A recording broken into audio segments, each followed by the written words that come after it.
thanks for coming, man. Yeah, thanks for having me. Appreciate it, dude. Maybe let's just start with kind of like, who are you? What are you about? And then what have you done, man? Yeah. Well, Cole Sax. Obviously. Cole, do you want me to read your list of accomplishments? I mean, I'll tell you who I am, and then if you feel like I'm missing something, I can do it. Yeah.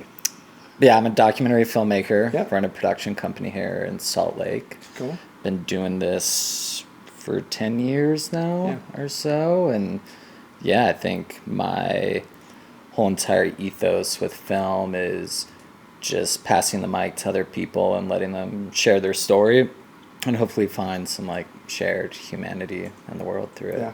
And if you want to read other stuff, you can.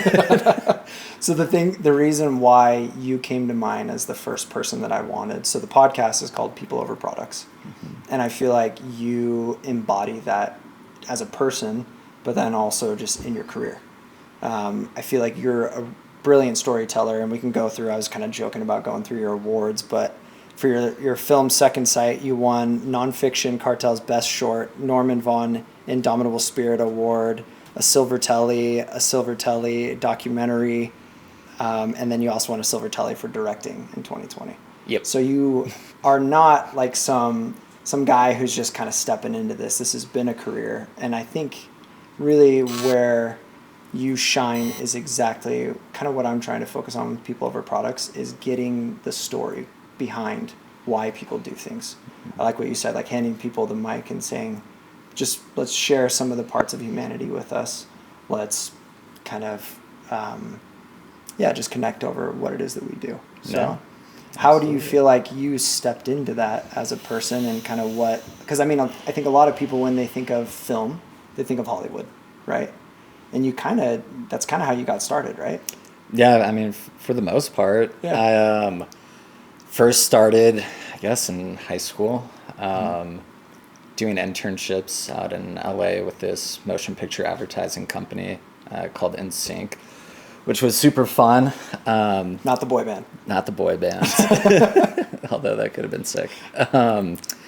And yeah, at the time, I mean, I was like pretty ignorant or maybe not ignorant, but just like naive to what I was doing, because for me, you know, going out to LA and cutting movie trailers and TV spots, I was just doing it because it was bringing me joy. Yeah. I didn't really think about the career aspect to it. I didn't think about, you know, the lists of accolades or like the types of films that they worked on. And it was a cool experience too, because the owner of the company, you know, just took me under his wing. I mean, I was 16. He was pretty upfront, like, this is a college internship, and I'm like the youngest person that they've ever had at the company. Mm. And he was like, I just want you to cut and edit what you want, which was sweet, but a very different experience once they hired me. Yeah. So what was it? I feel like there's a story, and I want to come back to that. But what do you think? You were 16? Yep. So like, I'm thinking a 16-year-old, right? Like I've got a couple kids. 16-year-old, hey mom, dad, I'm going to go out to Hollywood and go work for this guy on films. How did you get into that, right? Like what was that experience like? Was it during the summer? And then, because they obviously gave you a lot of rope to work with, right? Yeah, I mean, I grew up in Park City, and you know, you have Sundance and everything up there, and it was really just at a dinner party that I went to with my family.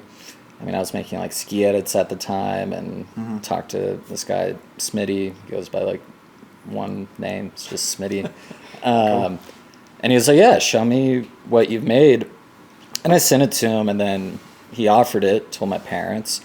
My dad was, of course, all about it. My mom was, I think, all about it, but also just on the fence too. So my mom went out to LA with me. The office was on Wilshire Boulevard, kind of like one, you know, stop away from the Beverly Hills area.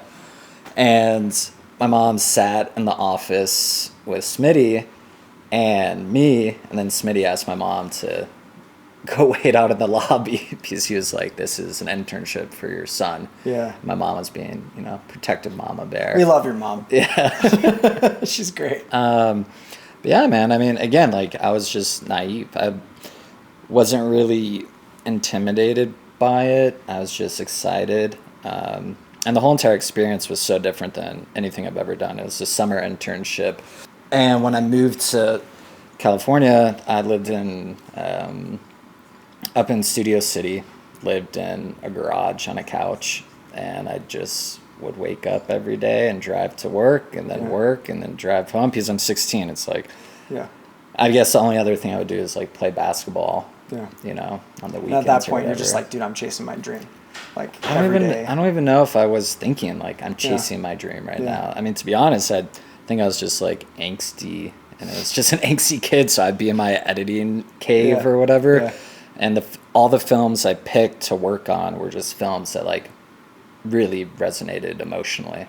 Cool. I wasn't looking at films and being like, oh, that's the cool new film, because they were working on like, you know, Avatar and Silver Linings Playbook and Despicable Me and I mean like incredible films, but I never had the thought of I need to be working on like the cool shiny thing. I just would watch the film, and if it spoke to me in an emotional way and I felt something, then I was like, okay, I know I can cut something well to that because I connect with it. Cool. So that's really cool. Yeah.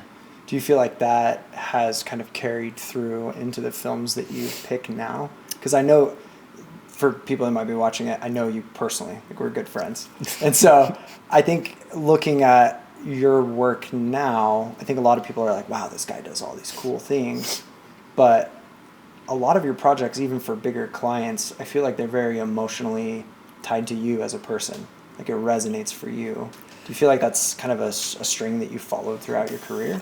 I would say so. I mean, I would say nowadays it's probably like, you know, 70-30, maybe even less than that. I mean, there's definitely some projects that I work on where, you know, it's I'm being hired, they're the client, I'm fulfilling what the client wants, and, you know, you kind of like pick and choose the mountains you want to die on. But I do know that I can do a much better job at something if I feel an emotional connection to it to some degree. Yeah. I like that. So I think when I look at you, just from the outside, it seems like you are a very purpose-driven, passionate-driven individual. And then you have this really unique ability to take that passion and that work and make it into your career, right? And there's not a lot of people that are as successful as that without starting a business, which you've now done, which I think we should give a shout out to. That's where the hat's from, right? Do you want to talk about that maybe a little bit? And yeah, we could get into it. I'm down to keep riffing with you on like the passion aspect of it. Yeah, I feel like, you know, you're faced with decisions in life to like, you can either do something for clout or money or success or fame, or you can do things that have purpose and fill up your soul, or you can try to figure out how to do both. And I think for me, and growing up, I just always took like an unorthodox approach. I mean, because I did that internship when I was 16. They invited me back for my senior year of high school. I took 3 months off of high school, like did it online, went to the University of Utah for a semester, was like floundering at the time because my priorities were all out of whack. I was way more into like partying and you know, and girls, whatever. And then oddly enough at that time, like one of the TV spots that I worked on won them a Clio Award, which I didn't know anything about, but like the Clio Award is like the top award that you can win in advertising. And then they offered me a full-time job. I was like, okay, I'm going to take the job because I'm just dicking around at school right now. And, you know, my parents were obviously not stoked because they were like, you need to go to school. You need to get your degree. What if the film thing doesn't work? You need something to fall back on. And I'm like, well, I'm going to school for film right now. I think I'll just do film. Yeah, I think I'll just go and do film. And, you know, at that point, it was a tough decision because as soon as I started my first semester at school, like, you know, my parents, who have been fantastic, but they, you know, they just cut me off. They were like, okay, this is you. These are your decisions that you're going to make. So, you know, I mean, now that I'm older, it's like, oh yeah, it's easy to get a phone plan and health insurance and figure out all this stuff. But like when you're 19 and you're trying to figure out how the world works, you're just confused and trying to figure out your place. And then when I moved there, it was a totally different experience than my internship, because now it was a job. And now it's like I'm doing grunt work. Like I'm having to show up way early. I'm having to prep more. I'm doing more runs. I'm not actually editing. I really had to pay a lot of dues. And it was also just like a weird time figuring out my identity too, because, you know, the next person closest in age to me was like late 20s and then jumped to 30s and 40s, and I'm 19. And luckily I found like an ID on the side of the street that looked close enough to me so I could go to bars and like try to have an experience of some kind. I feel like this could be a film. Perhaps. And, you know, so I was like 19, still had so much like pent up energy because I placed so much of who I was and like external things, like what other people thought about me, partying, all this different stuff. You know, I would see friends that I kind of knew that would go to LMU or USC or UCLA. And then I slowly started drifting back into this like bad habit of caring less about work, focusing more on social life. Then it got to this point where I'm living in like a UCLA frat house. I don't even go to the school. People are like, why are you here? Do you want to study? What's up? And then I kind of had this epiphany moment where I was like, okay, I like editing, but I love the full like creative process and what can I do and that. And then just being naive, I was like, okay, I want to direct. And I haven't really directed anything before besides the short film I made in high school. And then I decided to quit my job. My fallback was always school. So I was like, okay, I'm going to go back to school. Re-enrolled at the U, dropped out again. How long did it take this time? It took one semester before. It took 3 months because I got a job offer. Like as soon as I got back, I was working with this YouTube company, and they were doing a bunch of viral videos at the time. That was a cool experience, but at the same time, I was like, I feel nothing with this. Then I left that job. Then I started doing automotive work, a similar thing. I wasn't feeling much with it. And then I think I don't know, there's all these like different stages in life where I feel like you kind of hit this place where you just get fed up with kind of who you are, what's happening. And then I was like, okay, what type of films do I actually want to make? Because I'm just like bouncing right now from one thing to the next.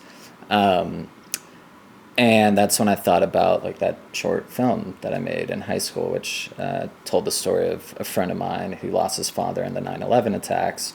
And I remember screening that and how emotional of an experience it was, not only for him, but the people watching it too. They like brought it out to New York for the 10th memorial of 9/11 and screened it during the Met Gala. And dude, that was big. Yeah, that was like, again, when I was 19 as well. Did you have a concept for how big that was at the time, or was it again just kind of like, I I'll would just ride this out? Yeah, I would just like show up at these things and you know, and it really resonated with people, and you know, and it was cool. But I look back and I'm like, those are the types of films that I want to have. Like if someone can watch something that I make and cry or laugh or, you know, just kind of like take down some walls that they might have up, then that's the kind of stuff that I want to make. And then since then, it's just been like a constant, you know, iteration of that. And I feel like I've gotten way better at honing that in, not only from like a storytelling perspective, but also just from, you know, trying to partner with the right people. Like we made this Far From Home series, and we did it with Boardwalk Pictures, and you know, they created Chef's Table and Last Chance U and a bunch of other amazing shows on Netflix. And we're going to them at like 23, 24, saying like, hey, we want to do this.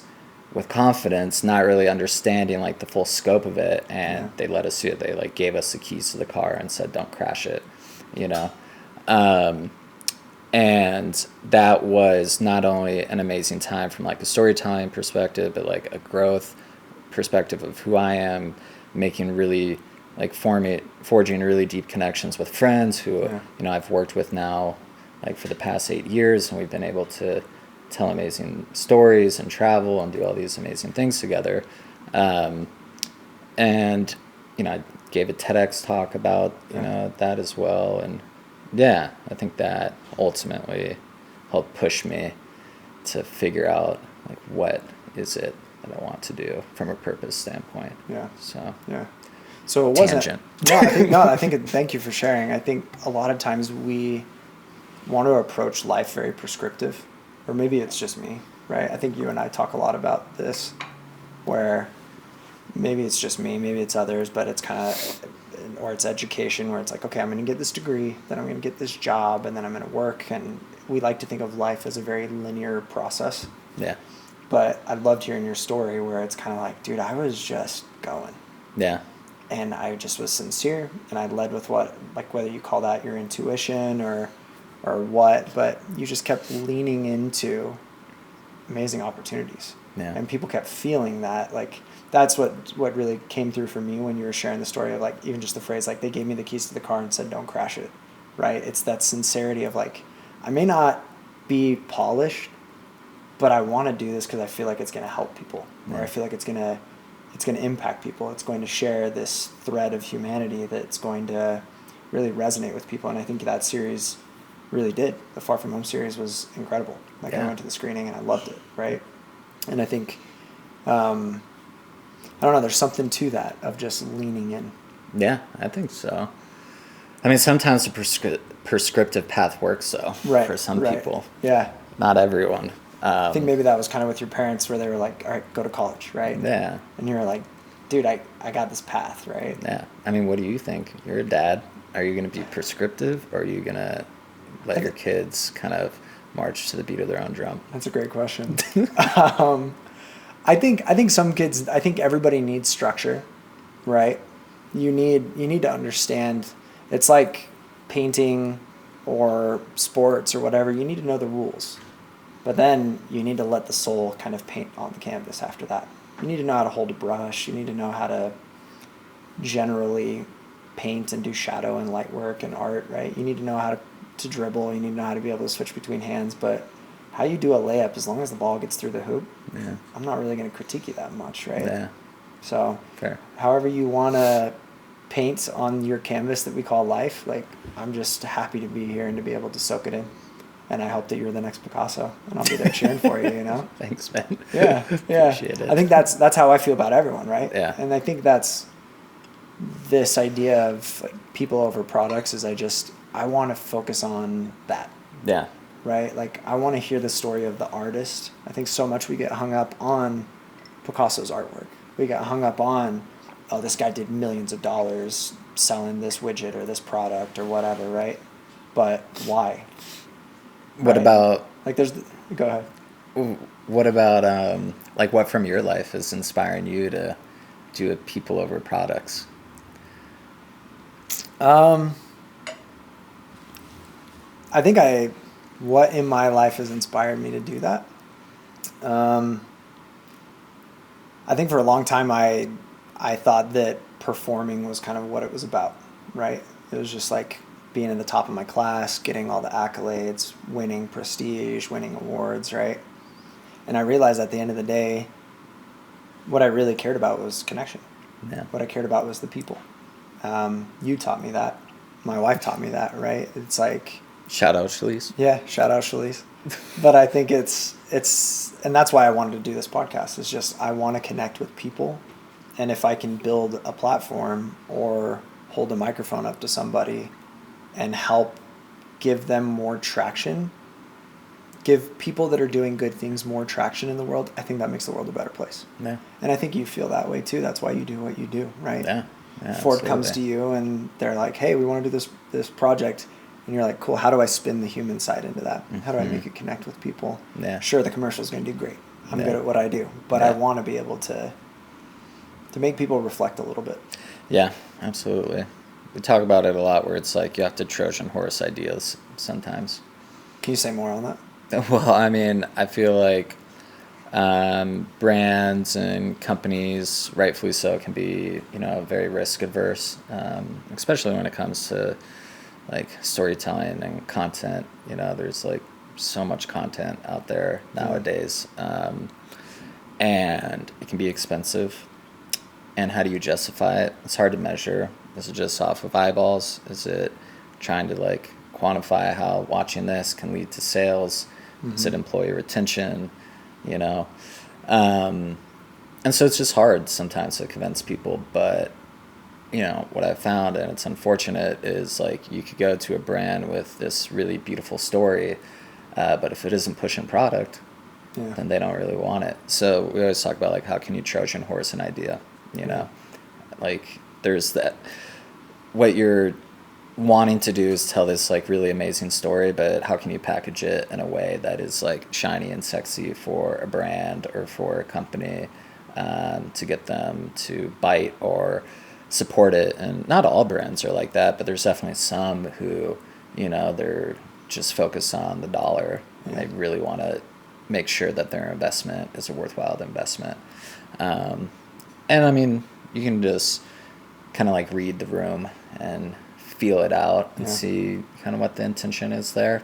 And it isn't meant to like deceive anyone, but it is just a creative exercise where it's like, what's the entertainment factor to this? And then what's like the emotive aspect of it? Because people are only going to watch stuff if it connects with them in some type of way. Is it going to make them go, wow? Does it make them laugh? Does it make them cry? I mean, it's entertainment, and there has to be an aspect of it that is storytelling with it to some degree. So, well, I think artists have always been talented at that, right? The good artists, like Da Vinci was like, I'll go and I'll take this contract from the church to go and paint this chapel, but I'm also going to share this new style of art, or I'm going to also be doing these doodles or sketches or things on the side. And you kind of have your benefactors, right? And maybe that's just changed to corporations, and then you can kind of do your art as well and sneak that in there. Absolutely. That's really cool. I think the question that I want to ask next is just, how have you managed to stay balanced? And maybe do you have an experience or something that you've gone through where you kind of had that, I don't know, dark night of the soul, where you're kind of like, all right, I have a choice to make about who I'm going to be now that I'm in this experience, I'm in this moment. And then maybe what things did you do to really just hold on to yourself, or maybe lean on others, and what got you through that? Yeah.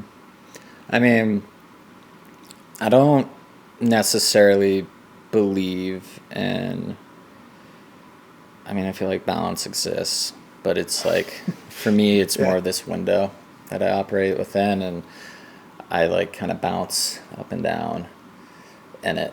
And there's times where I'm going outside of that and I need to like check myself and figure out how I can get back in it. I don't know. I feel like there's definitely things in my life that were defining.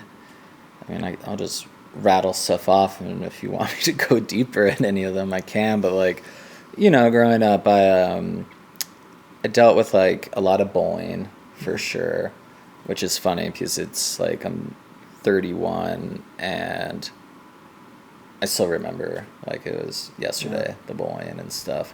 So I think it just shows like how it did stick with me. Right. I think I also just grew up in a household where there wasn't like a strong nuclear family or strong family dynamic. I feel like your family ideally is your first line of defense for a lot of different things. And there were many times in my life where I felt like my family wasn't my first line of defense. It was like friends, that I was choosing to be family. And then, to no one's fault, but it's like when you're young and for me, the friends that I had, they were so important. And then there would be things where it's like, you know, maybe they write me off, or maybe there's this bullying thing, and then it creates this like abandonment wound. And then it, you know, when you're a kid, you're so much of, at least for me, was like, how can I feel like I belong in a community of some kind? Because I feel like at home, I'm only welcome if I do certain things, or if I think in a certain way. If I'm around, you know, at the time with what I thought were my friends, they're only my friends if I act a certain way or think a certain way. So I think for a long time, you know, through my teenage years and my early 20s, I thought if I just, you know, drink and party, I will be accepted and loved. And if I like, you know, the only thing I really cared about during high school was my film class, and all my other classes, it was more so a time to like socialize and try to meet people and do this and that. And then I just found myself, you know, that like first semester of college, just like going down a not so great path at all. I mean, just people that I knew, like they were ODing from drugs. I was using drugs. You know, I would get into fights at parties, street brawls. I got a bottle cracked over my head, 7 staples, broken finger. I was just like, I don't know. I think deep down I knew, you know, that I'm not going down a good path, because, you know, when that happened and I was sent to the emergency room, and I got the staples in my head, and it was Easter morning, and I was, you know, still had like blood all over my face. I was dried up, and I was like, oh, this is a good time to go to my parents' house and say hello. And I go to my parents' house, and then, you know, they're sleeping, and I wake them up, and they're like, what the fuck is going on? What happened? And then they took me back to the hospital. And then even saying that out loud, it's like, you know, I wasn't thinking, you know, I was so unsure of who I was and what I wanted to do. And I think it really was just to me, because I think to everyone else, I was still trying to be respectful, although showing up at your parents' house and doing that isn't the most respectful thing. But to, you know, friends and other people, I just still had like a good heart and good intentions, but I just didn't have like a good heart for myself. And so I felt like it was a series of events plus the pressure I was putting on myself, because, you know, I think for some time I felt like my dad didn't really approve of the whole film thing until I started like winning awards at a young age. And that felt like there was a stamp of approval from my parents, because there was this external validation that was like given to it, you know, whereas like society loved him. Yeah. So we need to. Yeah, like, oh, people think what he's doing is really special and cool, and look, they're crying, and he's getting a job offer and this and that. And, you know, I can totally understand how a parent would be like, yeah, that is amazing. My son should continue that. But at the end of the day, I think I just wanted my, you know, my first line of defense to like just accept something that I love to do. And I think from that, I just put so much pressure on myself, because like I didn't know what a Clio award was or any of that stuff was, but then it started to like mean something when I would talk about it to people in the industry. And then, you know, it was like, well, will I ever win one again? Can I ever do that again? And I'm not even like doing the type of film that I want, and I'm doing this. So I think I was just going down this path where, to be honest, I just kind of stopped caring about film. And I just went inward, like heavy. I just kind of had this like light bulb moment where, you know, I was like, what kind of life do I want to have ultimately? And who am I? And, you know, those kind of questions. And I picked up, you know, this book, The Power of Now by Eckhart Tolle. And I think I didn't realize it, but looking back, I think I was dealing with like some depression and other like anxiety and things like that. But in that book, he has this quote where he was like, you know, sitting on a park bench and just felt this moment of like deep despair. And he thought to himself, like, I can no longer live with myself. And if I can no longer live with myself, then there must be two of me. There's I and myself, and there's only one that I can't live with. And for some reason that really resonated with me. And then I was like, oh, well, like learning is kind of cool. Reading is fun. And I just started reading more and more and more. And it was just all self-help books. Yeah. And then listening to TED Talks, and then started to meditate more. And that was when I was 22. Yeah. And then I just started making goals for myself. I was like, well, one day I want to give a TED Talk. Yeah. And these are the type of films that I want to make.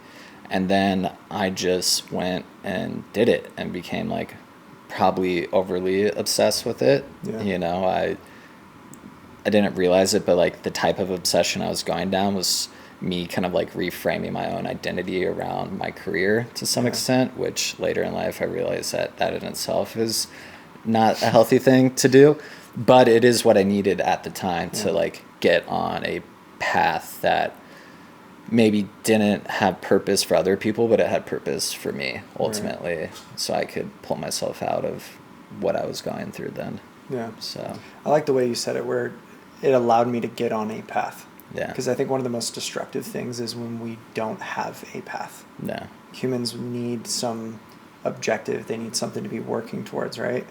And so what you were talking about, this spiraling, is you're like, I kind of want to do film. I kind of don't know what to do. And really what brought that clarity was just defining, okay, well, I'm just going to work at something. Yeah. Right? I may not have it all figured out, but I also wanted to ask about because I know you're actually the person that kind of exposed me to meditation and kind of spirituality in that way. I was raised very like orthodox in a pretty intense religion. And you're kind of the person that opened me up to, dude, you can just meditate and you can connect with spirituality that way. And I remember you used to check in with me all the time, and I'd be like, Jared, how are you? I'd be like, oh, dude, I'm good. I got this paper out and I'm doing this and I'm working with this professor. And you're like, yeah, but how are you spiritually? How are you? And I didn't know what to do. It also didn't help that we were like 3 drinks in on like a Friday night and we were in our mid-20s, right? But you'd be like, bro, but like, how are you? And I'm like, I'm trying to avoid this question, actually, Cole. Right? And I think you could see that. Maybe. And you lovingly, you were just like, bro, you good? Yeah. But I think how maybe that moment, like you said, that light bulb moment of, well, there's 2 parts of me that are kind of in conflict with each other. Mm-hmm. And then you talked about picking a path. How has that kind of impacted your spirituality and maybe helped you to stay balanced through the ups and downs of life? I mean, it's always like a place to kind of like check into. I mean, I feel like the sooner you can figure out what tools you have in your toolbox to navigate life with, then the easier it will be to get through the hard moments. And it doesn't mean that they're not going to be hard anymore, but you just have things to tap into. And sometimes like those tools don't even work because you're just changing with life. Like there's been times where I just haven't meditated anymore because it wasn't really working for me. So it's like, okay, I go and move my body and try to get in the gym or exercise. And sometimes the gym gets boring. And then I go back to this and like, you know, it's kind of this dance that you're going with. But I don't know. I mean, I think meditation for me was, you know, it was never about like not having thought. You know, it's not the absence It's not the escape of thought. It's more just being like, the mind is kind of crazy. You know, it's like we're constantly thinking about stuff. And I learned that from a like silent meditation retreat that I did, where it's just like all you're doing is identifying like, okay, that was about food, that was about sex, that was about me being a bully to myself, that was like, we all kind of like go through this same cycle of, to a degree. And so I feel like meditation for me was just a way to kind of accept that and then also just like calm it down a little bit. And there's all different kinds of ways to meditate. I feel like I meditate when I'm cooking or listening to music or driving. It's like anything that can just kind of bring me into more of a present moment, which, you know, some years it's really mellow with it, and then some years are super difficult to do it. But yeah, I mean, what about you? What's your practice? I think mine is like a lot of this. Yeah. For me, it's very meditative. It's some of the moments where I feel very clear-headed is when I'm just connecting with another human being, and like you're sharing, and it's almost like you're co-creating this cool experience in real time. I don't know. I've always felt like when I can get another person to drop the walls down and we can connect, I'm some of that, like there's some of the happiest moments I have. Yeah. And I think that's something that I knew at a young age, and I think that was kind of a similar thing. Like I would get pulled into friend groups, I think because I liked connecting with people. Yeah. And then I would get the backlash of like some of the bullying and the backbiting and, okay, well, you're a part of our group, so now you're this. And people would want to hand me their labels. Yeah. And I was just like, dude, I'm just trying to connect with other humans and be kind. And I just wanted to have these kinds of experiences. And then you run into the ego and all these. So I think for me, spirituality and meditation, as I lean into it, has allowed me to have more grace for myself and better understanding of the experience that other people are going through. Yeah. And that allows me to have more moments like this. Yeah, absolutely. Where I can check my fears or my insecurities, and I can say, okay, well, that's my fear of this kid. Like you were talking about, like you're 30 and you're still having these experiences of like, oh, back when I was bullied. And it's like, dude, it's been a decade, you know? But it's funny how visceral of like a feeling we get. Yeah. And I think meditation allows you to be able to say like, okay, I can name that. That was Jared when he was in 7th grade.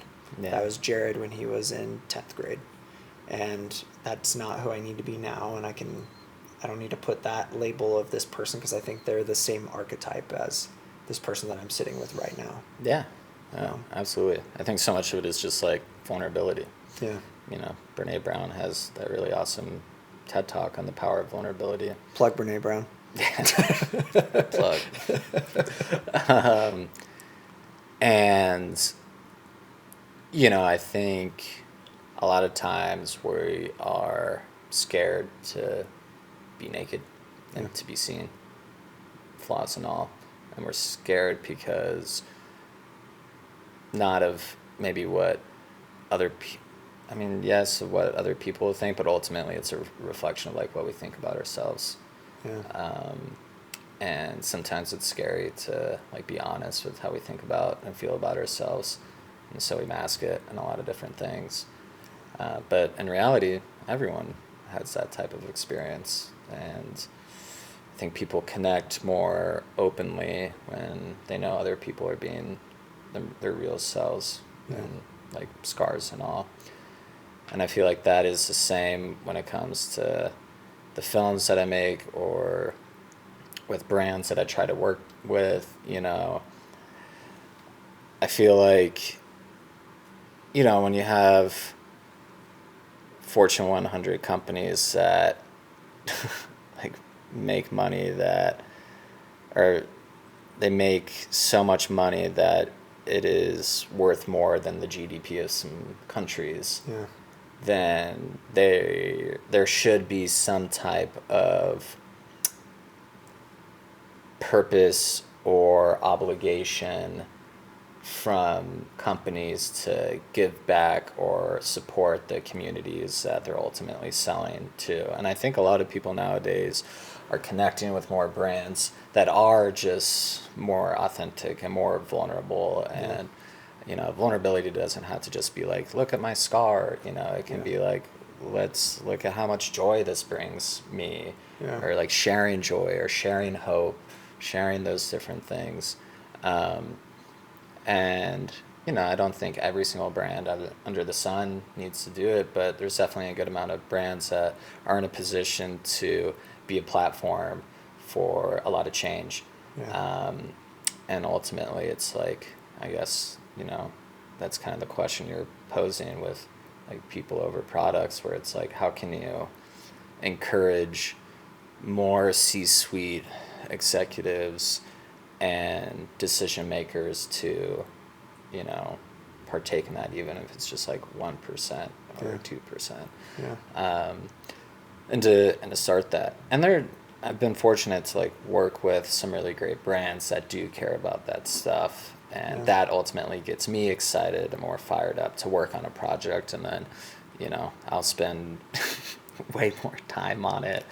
And, you know, just more passion involved in it as well. Because I know ultimately it's going to help someone be, at the end of the day, perhaps more vulnerable with whatever emotion that they want to have with it. Yeah. So, I love that.